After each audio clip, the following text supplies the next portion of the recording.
Oggi siamo a Boccasette, una delle spiagge più belle in assoluto dell'Adriatico. Qua siamo nel centro del paese, 5 km attraversando una valle si arriva appunto alla spiaggia, e ci segnalano giustamente che il problema più grosso in questa spiaggia veramente pulita, perché per una serie di flussi dell'acqua è un posto straordinario, addirittura si vedono i delfini eccetera, il parcheggio è veramente un disastro.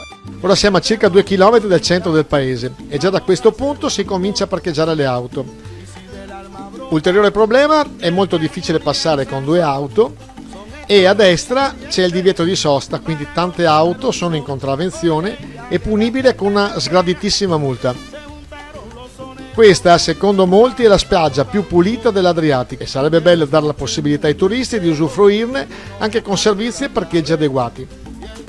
Come risolvere il problema? Noi ci permettiamo di darvi un suggerimento: creare una navetta che parta dal centro di Boccasette e arrivi allo Scano, dove ci sono gli stabilimenti balneari. Meditate, gente, meditate. Ciao ciao, alla prossima!